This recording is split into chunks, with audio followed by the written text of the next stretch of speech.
glass box, what makes it an aquarium? One of the coolest things of all. We're talking deco, baby. Let's go.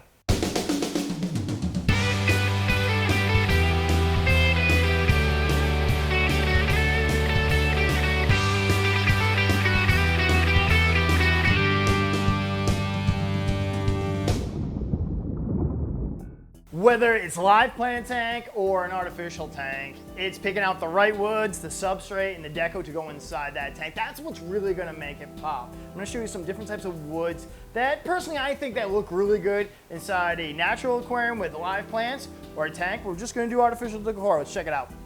On freshwater aquariums, my favorite thing, especially on all these new rimless tanks, is going above the rim. That's been my all-time favorite thing to do, and you can see we're using these large pieces of driftwood to come up and out of the tank. It brings so much character to these aquariums where you're just like, oh, what is that? And then using the right lighting system to give that nice looking shimmer across the entire tank.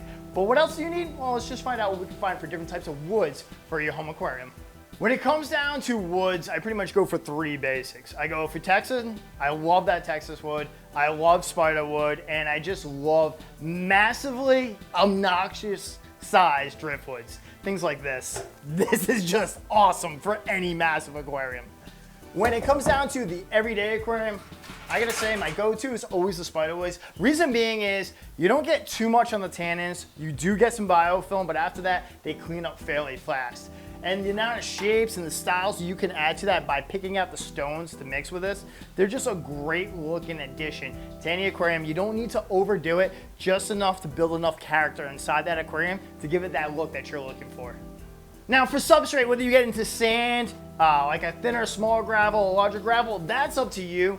And then from picking out from there. So one of the next things, if I'm using like a nice looking sand, I'm doing live plants, well, one of the things I wanna go with is the dragonstone. Why? Because it's awesome, has awesome textures and great looking features. This is one of my go-to. The cereal stone is pretty good as well. It's a darker color, and this also looks great inside a planted tank. When I go into something that's more of an artificial decor tank, then we'll get into like New England round stones to really give those features out. These do well inside planted tanks as well. It's just trying to switch it up so it's not every single aquarium is exactly the same. Even artificial decor can look absolutely amazing inside any aquarium. And a lot of people are like, no way does artificial decor look better than a planted tank. Artificial decor can look awesome because it can look brand new without all the problems. And our decor nowadays has come such a long way. And understanding same thing, foreground plants, background plants, and color contrast. If I'm doing an African Seeker display, I'm totally going artificial decor. Reason being is they're not gonna shred all these plants on me. It's not gonna be a mess. And using that color contrast of the greens to the brighter colors is really gonna make those fish pop. So this would be a go-to with New England roundstone. You'd be really impressed how amazing some of these freshwater aquariums can look. All right, this is the cylinder that we moved from the other side. Now, it used to be a predatory tank. We switched this up to a live planted tank. Now, one of the things when it comes into live plants, especially here at the Coventry location, is we want to keep it simple, right? I want plants that actually grow for you and live and are awesome and not a project and just die off you. So we keep it as simple as possible. So we stick to Anubiases, Java ferns, Bibotus, Crips, this Lugia, Bicopa, all simple things. Now, what also gives a lot of the characteristics to this tank is the woods, right? That decor. So you can see there's a gravel on this. We do a very natural looking gravel. And then we're using spider woods to come up and out. With the spider woods, that's where we'll plant a lot of the Anubiases and Java ferns because they want to grow on a structure, either rock or woods.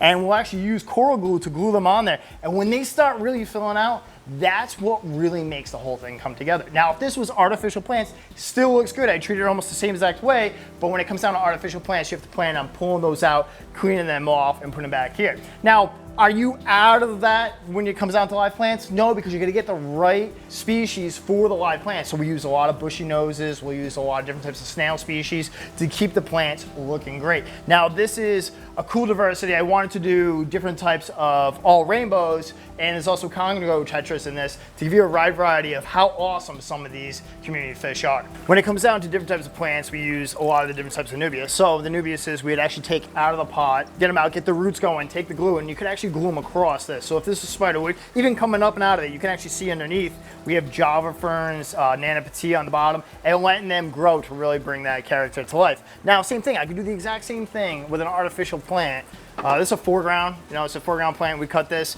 and make it give that look that you want. So whether you want to go live plants or you want to go to artificial plants, when it comes down to it, whether you're doing the deco, the woods, the gravel, that's what makes the aquarium come to life. And that's one of the best parts. If you have any questions at all, make sure to hit us up at any one of our 3 locations. We'll see you guys then.